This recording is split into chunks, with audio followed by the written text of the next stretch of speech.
మిత్రులకు అందరికీ ముఖ్యంగా మీడియా మిత్రులకి అందరికీ జై జాంబవ, జై భీమ్. మేము ప్రధానంగా అంటే విమెన్ కి సంబంధించి పంపక న్యాయాలు అనేవి చాలా సామాజికమైన న్యాయాలు. అవి ఎవరినో దుర్మార్గంగా ఓడిచ్చేటివి కాదు, లేకుంటే పీడిచ్చేటివి కాదు. కానీ బాధిత కులాలు కూడా ఇంత బాధితుల పట్ల ఇంత దుర్మార్గంగా ఉండడం సరైనది కాదు. ఇప్పటికైనా మీరు ఆత్మవిమర్శ చేసుకోవాల్సిన అవసరం ఉంది.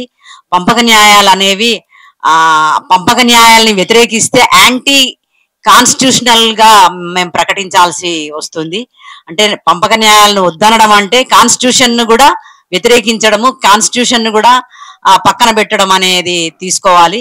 ఎందుకంటే పంపక న్యాయాల అనేది రాజ్యాంగం కల్పించిన హక్కు అది. సో దాన్ని వ్యతిరేకించడం సరైనది కాదు. యాంటీ కాన్స్టిట్యూషనలిస్టులని మేము ప్రకటించాల్సిన పరిస్థితి ఏర్పడుతుంది. సో మహిళలు లేని ఉద్యమాలు లేవు. ఎంఆర్పిఎస్ లో దండోర ఉద్యమంలో మహిళల భాగస్వామ్యం చాలా పెద్ద ఎత్తున ఉన్నది. సో ఈ జరిగే కేటగిరైజేషన్ బెనిఫిట్స్ లో మహిళలకు కూడా సమాన హక్కులు, సమాన ప్రాతినిధ్యాలు ఉండాలని నేను ఈ సందర్భంగా కోరుతున్నాను.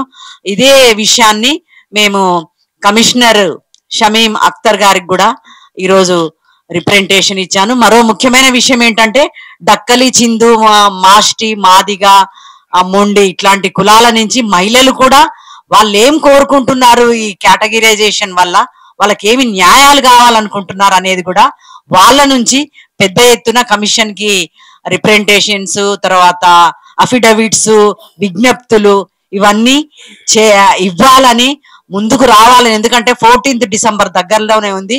సో మీరందరూ అట్లా వచ్చి మీరేం కావాలనుకుంటున్నారు సుప్రీంకోర్టు జడ్జిమెంట్ ద్వారా అనేది కమిషనర్ కి ఇవ్వాల్సిన అవసరము ఉన్నది. మీరందరూ కదిలి రావాలి. జై భీమ్, జై జాంబవ. Thank you.